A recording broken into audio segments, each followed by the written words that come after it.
will be unwilling to raise as law-abiding citizens that children whom the divine providence will give you. Yes, sir. Alright, to express your intention to conduct this celebration, please raise your right hand. You alright? Huh? You alright? Sila na to pa. Sige. Nerissa, do you take April her present for your lawful husband according to our laws? Do you give yourself to him as his wife?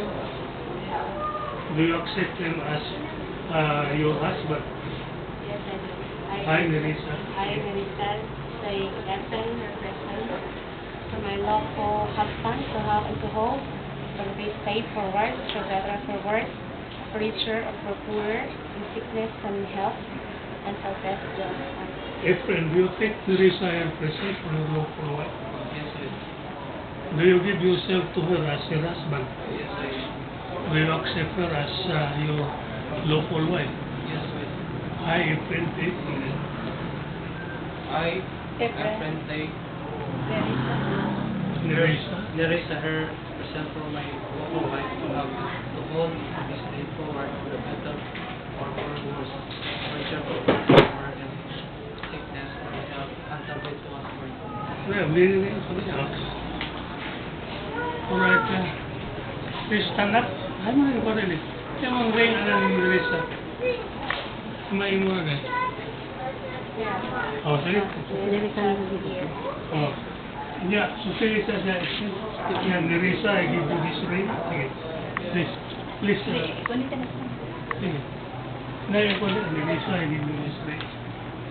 Nerissa, I give you this ring, where it is remind for our vows and love, commitment and fidelity, and that we can trust in all the days of my life. In the name of the Father, and the Son, and the Holy Spirit. Okay. Ikaw sa Nerissa, April, I give you this ring. Oh, sige, sulti sa. And friends, I give you this ring, where it as a reminder of my vows and love, commitment and fidelity, and that you can trust me all the days of my life. In the name of the Father, and of the Son, and of the Holy Spirit. Okay, so,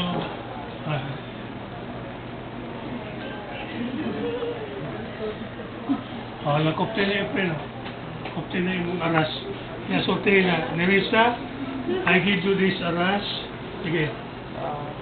Nerissa, I'll give you this aras as a pledge of my dedication to our welfare and children's well-being and security, in the name of the Father, and the Son, and the Holy Spirit. Ingatan na niya. Alright.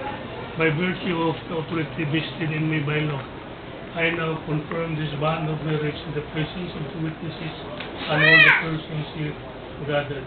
I now pronounce you man and wife. Alright, to seal this bond of matrimony, the groom will now kiss the wife. Kanang magpirma sila nila, kanang magpirma sila. Nakuha to? Nakuha to? Nakuha to, ah. Dung yung dali, dung.